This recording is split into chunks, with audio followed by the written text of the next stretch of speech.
Gregory Isaacs is known for his smooth, emotive vocal delivery and his ability to convey deep emotions through his music. His style blends the rhythmic elements of reggae with the soulful expressiveness of R&B, creating a sound that is both soothing and impactful. Despite his success, Isaacs faced numerous personal challenges, including battles with drug addiction and legal issues. However, his resilience and dedication to his career allowed him to overcome these obstacles and continue making music until his passing in 2010. In this video, we will take a closer look at how drug addiction destroyed the life of magnificent Gregory Isaacs, the cool ruler. Gregory Isaacs once described his cocaine addiction as the greatest college he had ever attended, yet one with the most expensive tuition. Having some drugs business that I saw and but I eased, I eased now. Took a commercial break, Okay, it was very nice but very dangerous. It was the greatest college I've ever been, but the most expensive school fee I've ever paid. That was Cocaine High School, I learned a lot and lost a lot. A lot of people freedom, And that's the greatest because I sing a lot of songs, sweet, sweet songs. But the greatest song is a song of freedom. Yeah, and a lot of bad publicity and all them things they're saying, but through people trying to curb people on their way, right?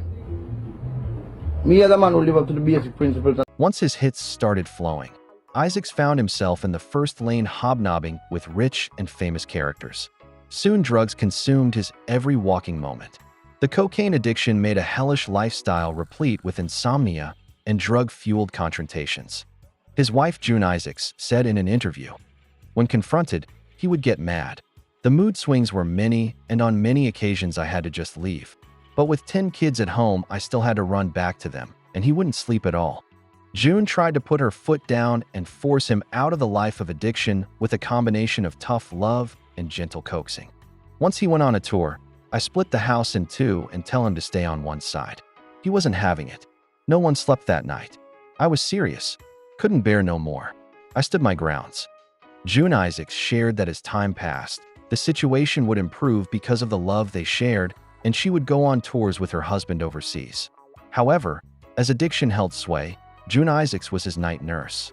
Many music lovers believe that the song Night Nurse was about drugs, but instead pays homage to the constancy of a man's woman, who responds like Mary Seacole in the Crimean War, as his angel, popping up in the time of his greatest need, his darkest hour, and in the cold reaches of the night to become his night nurse.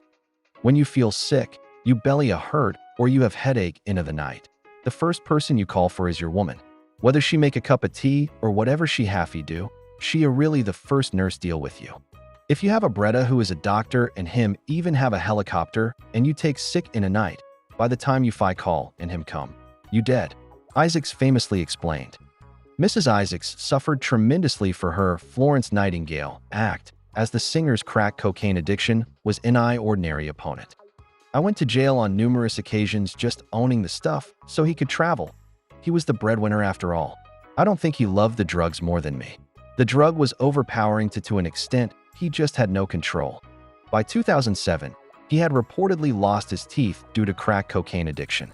In later years, the cool ruler's voice, known for its quavering, wounded timbre, lost much of sweetness because of the addiction. With treatment, Isaacs appeared to fight his way back triumphantly, and with orthodontically repaired teeth, showed the world that the ruler had returned. With the appropriately titled Brand New Me, a marvelous abuse-free set released in 2008. Isaacs suffered from crippling insomnia that robbed him of much-needed rest. The insomnia got worse, but being the stoic man that he was, Isaacs never informed his closest companion, his night nurse, that the cancer's tentacles had spread all over his body. Still, there was a cruel twist in the tale to Gregory Isaacs' story, and he was later diagnosed with lung cancer, which spread and ultimately took his life. He died at his home in London on October 25, 2010, at the age of 59. While addiction played a significant role in his decline, it is important to remember the immense contributions he made to reggae music and the impact he had on fans worldwide.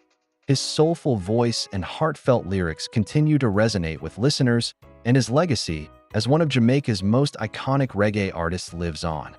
Thanks for watching. Remember to share, subscribe, Give it a like and leave a positive comment.